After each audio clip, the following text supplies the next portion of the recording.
Yes, bete, this video is for grade 6th and the chapter number is 6 only. The name of the chapter is Tom Has a Toothache. Let's start it out. In this chapter, we are going to read about a young boy, whose name is Tom Sawyer. And what he used to do, he used to make excuses for not going to school. And this is a description of the Monday morning, because he has to go to school, and that is the reason he make excuse that he don't want to go to school, and he gives reason that is exaggeration. And let's read the chapter in detail now. देखिए बेटे क्या होता है.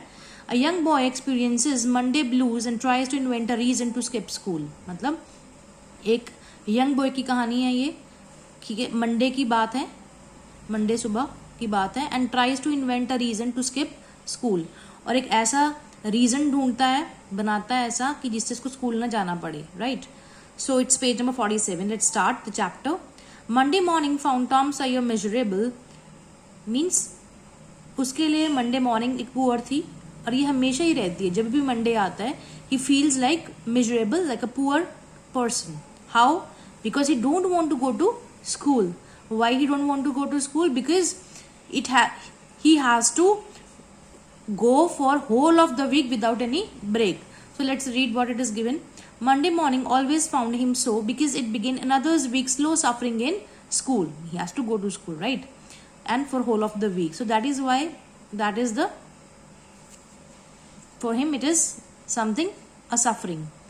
He generally began that day with wishing he had no intervening holiday. It made the going into captivity and fetters again so much more odious. It means that intervening का मतलब बेटे यहाँ पे होता है occurring in between, बीच में, ठीक है. बीच में कोई भी holiday की बात की गई है. There should not be any holiday in between. It made the going into captivity. इससे क्या होता है, चलती रहती है. मतलब if you're going to school, you are going to school, है ना. अगर आप जाते रहते हैं, आप संडे बीच में छुट्टी आ जाती है, when you are having a holiday, a break, then you in the next day you don't feel like to go to school, है ना. So that is he saying that, means Tom is saying that it is unpleasant. Odious means unpleasant and patters means change. Okay, so let's read next. Tom lay thinking presently it occurred to him that he wished he was sick, then he could stay home from school. अब बेटे वो लेटा पड़ा है bed पे ही, ठीक है. He is just lying on the bed and is thinking that कि काश वो बीमार होता ताकि वह स्कूल मतलब घर रह जाता, उसे स्कूल ना जाना पड़े. फिर सोचता है कि ये तो एक वेग पॉसिबिलिटी, एक अनक्लियर पॉसिबिलिटी है ना. ही कन्वेज्ड हिज सिस्टम. कन्वेज्ड मतलब होता है बेटे अपने सिस्टम से, अपनी बॉडी से ही पूछताछ करना. So he was convincing that no ailment was found. Ailment means disease. तो उसे कोई बीमारी का पता नहीं लगता कि क्या बहाना मैं लगाऊं आंट को. वो अपनी आंटी के साथ रहता है, इसका नाम पॉली है. उसका एक छोटा भाई है, दैट इज सिद. वो तीनों रहते हैं, ठीक है. They use to stay together in a house. And he investigated again. उसने फिर जांच पड़ताल की, इन्वेस्टिगेट किया. This time he thought that he could detect colicky symptoms. Colicky होता है बेटे पेट दर्द के सिम्टम्स, ठीक है. अब उसको लगा कि शायद मुझे पेट दर्द के सिम्टम्स, लक्षण दिखाई दे रहे हैं.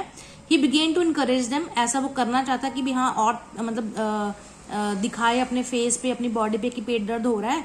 And what happens next, but they soon grew feeble. मतलब उसके जो पेट दर्द के जितने सिम्टम्स थे, जितने लक्षण थे, वो कम हो जाते हैं. And presently died Holi away means, और फिर होली मीन्स कम्प्लीटली, और फिर वो जितने भी लक्षण दिखाई देते हैं पेट दर्द के, वो खत्म हो जाते हैं, मतलब कंप्लीटली डिस्ट्रॉय हो जाते हैं.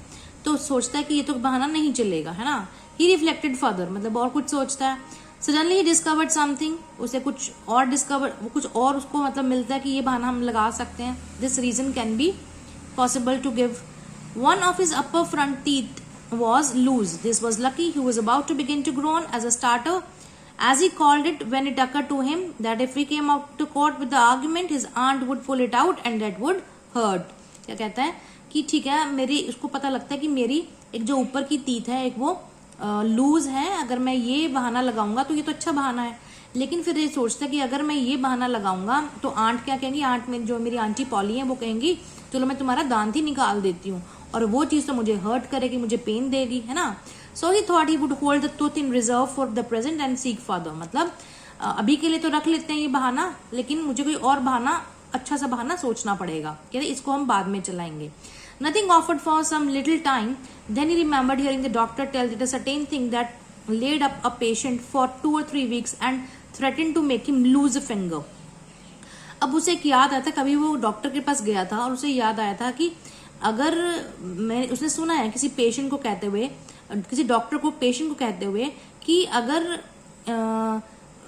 ऐसी कोई प्रॉब्लम हो जाए, मतलब तो जो उसकी फिंगर है, to make him lose a finger, कि 2 या 3 हफ्तों तक जो पेशेंट है वो बेड पे ही रहता है ना, बेड पे लेटा रहता है. तो and threaten to make him lose a finger means उसको एक डर लगता है कि अगर ये चीज हो जाए, है ना. तो कहते हैं लेकिन अगर मैं ये कहूं कि भी मेरे को ये बीमारी हो गई है ना, बट मुझे उस बीमारी के सिम्टम्स ही नहीं पता, उसके लक्षण ही नहीं पता, तो मैं कैसे मतलब बहाना लगाऊं, है ना. सो क्या होता है, so the boy eagerly drew his sore toe from under the sheet. मतलब वो कहता है कि मेरे टो मीन्स होता है बेटे पैर की उंगली, ठीक है. अब वो कहता है कि अब मेरे पैर में दर्द हो गया है, तो मैं ये बहाना लगाता हूँ, है ना. तो उसको पेन होता है, इंजरी होती है उसके टो पे, तो वो कहता है कि उसको ध्यान से देखता है, इंस्पेक्ट करता है और कहता है कि चलो ये ठीक है सिम्टम्स, शायद उसको नेसेसरी सिम्टम्स तो पता नहीं थी इसकी कैसा दर्द होता है. तो उसने स्टार्ट किया. However it seemed well and chance and so he fell to groaning with considerable spirit. Means वह इस चीज को, मतलब कि मेरे पैर में दर्द है, इस चीज को लेके वह सोचता कि ये बहाना सही है, और वो अपना जो उसके टो है उसको लेके ग्रोन करने लगता है. Grown means he started weeping loudly in pen. Okay, but सिद्ध स्लेप्ट ऑन अनकॉन्शियस. जो सिद्ध क्या है बेटे, अब हम नेक्स्ट पे में क्या पढ़ने वाले हैं बेटे, सिद्ध के बारे में. सिद्ध इसका यंगर ब्रदर है, टॉम का छोटा भाई है, और वो सोया पड़ा है उसी रूम के अंदर, जबकि जो टॉम है वो बहाने ढूंढ रहा है ताकि उसको सुबह स्कूल ना जाना पड़े. और वो ग्रोनिंग भी करने लगा. ग्रोनिंग मीन्स वह बहुत ज्यादा रोने भी लगा है, चीखे भी मारने लगा है दर्द से. तो लेकिन सिद्ध की आंख अभी भी खुल नहीं रही है, बिकॉज वो अनकॉन्शियस है, मीन्स नींद में, गहरी नींद में सोया पड़ा है. ठीक है. From here I will start from the next video from Tom.